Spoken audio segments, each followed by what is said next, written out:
Será que ele entende os pleitos que se fazem? Porque os pleitos são feitos em língua portuguesa. Né? E a gente nota que tem uma dificuldade na língua portuguesa. Né? Aliás, se eu pudesse cantar para ele, eu cantaria, né? Eu falei, Luiz Inácio, se tu és um estadista, fale menos e administra. É o que eu diria para ele. Mas o presidente Lula ficou constrangido durante uma coletiva de imprensa ao lado do presidente português Marcelo Rebelo de Sousa em Lisboa. Lula disse que não havia entendido uma pergunta de uma jornalista portuguesa, com certeza, sobre a guerra na Ucrânia. Vamos acompanhar. Ao Presidente de Portugal, eu pergunto se depois das recentes declarações do Presidente do Brasil sobre a guerra na Ucrânia, se entende que o Brasil tem condições para desempenhar um papel de mediador pela paz, ou se entende que ficou comprometido ou fragilizada a sua neutralidade. E sobre este mesmo assunto, ao Presidente do Brasil, que há uma semana afirmou que os países da União Europeia, entre os quais se inclui Portugal, estão contribuindo para a continuidade dessa guerra, eu pergunto se mantém essas palavras. Eu confesso que eu não... Não foi fácil de ouvir, tem que ser baixo. Há uma semana afirmou... Eu percebi, porque já a conheço há muito tempo. Há uma semana afirmou que os países da União Europeia, entre os quais está Portugal, estão a contribuir para a continuidade da guerra na Ucrânia. Eu pergunto se mantém essas palavras. Eu sinceramente não consigo entender. Sim, são as suas palavras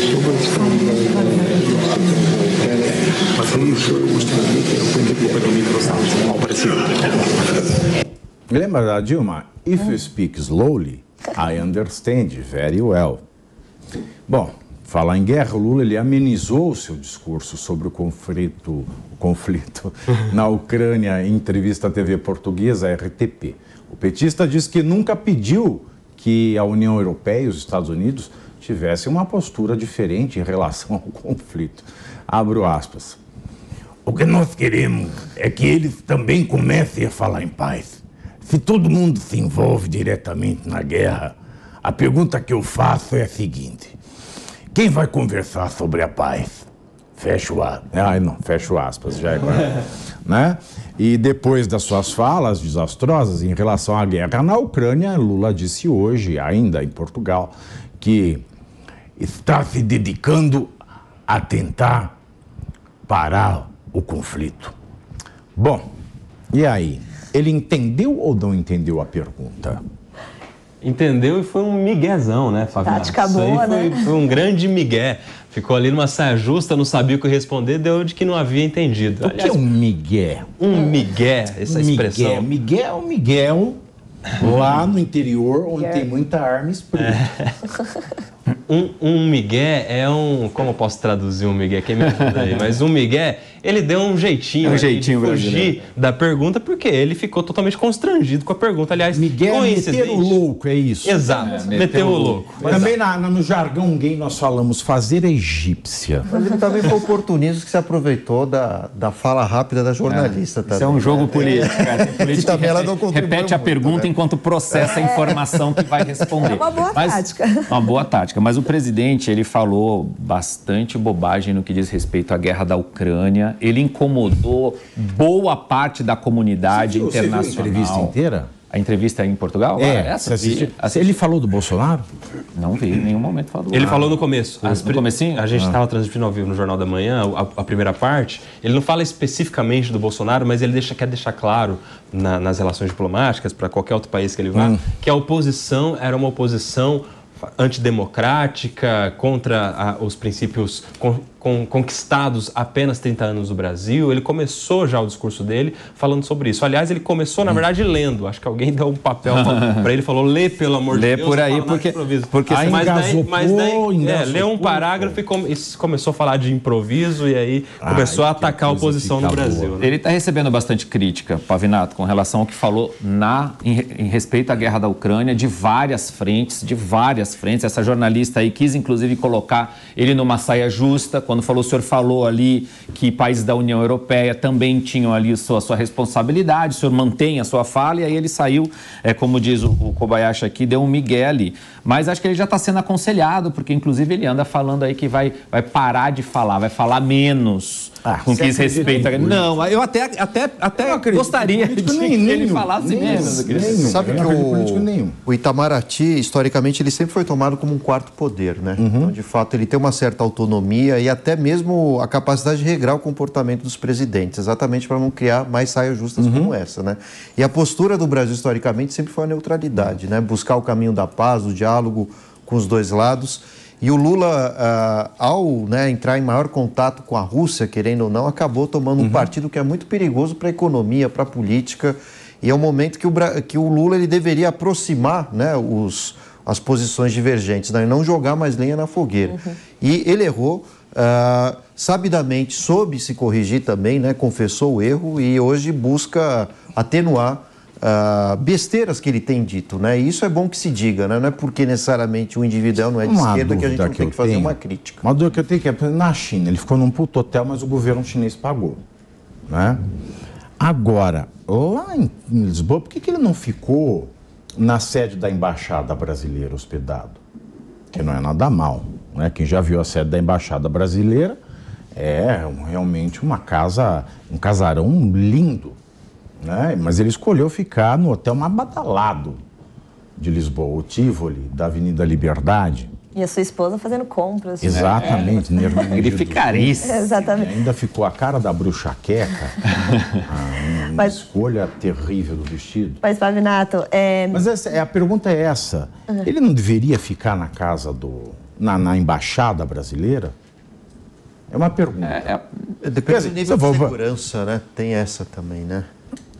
Eu acho que a embaixada teria mais segurança do que... Aliás, a imprensa portuguesa ficou espantada com a comitiva, né? Falou assim, pra que tanta gente, 2 aviões? Isso porque ela não soube da chinesa, que era que era mais. Essa foi bem menor. Não é? Já ficou...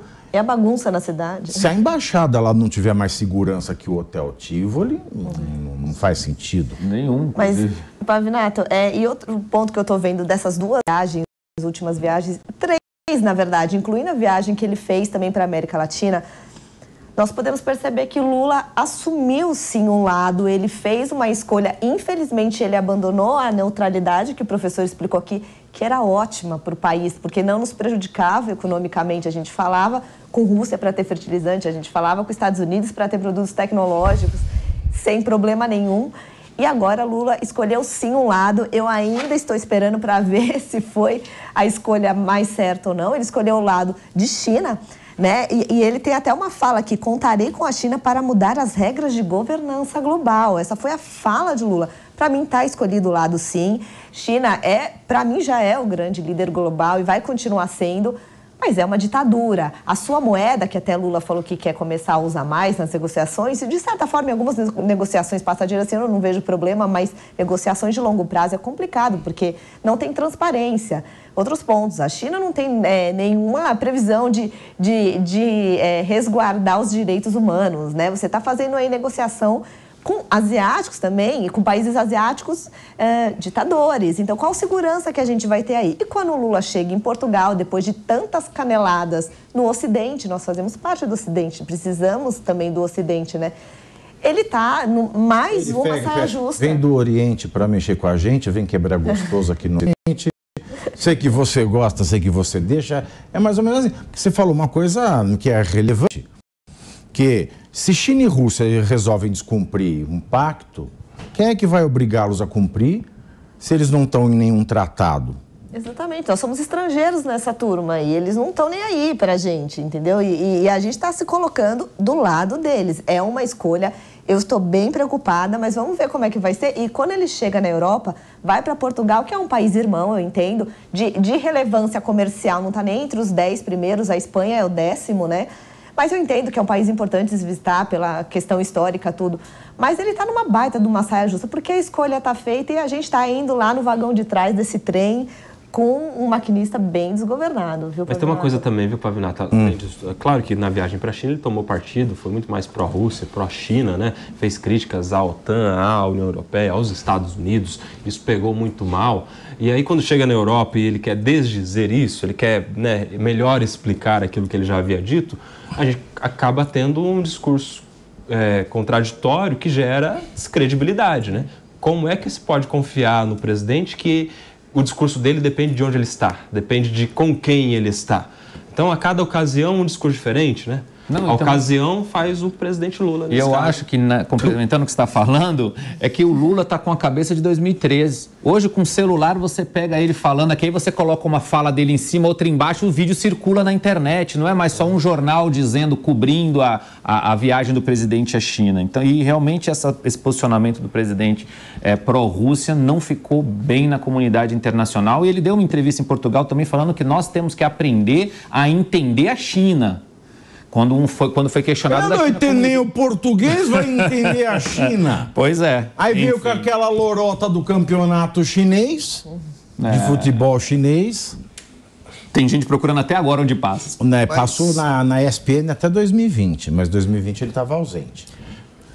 Agora ele falou que assiste no presente, no canal brasileiro. Mas o que eu ia comentar é que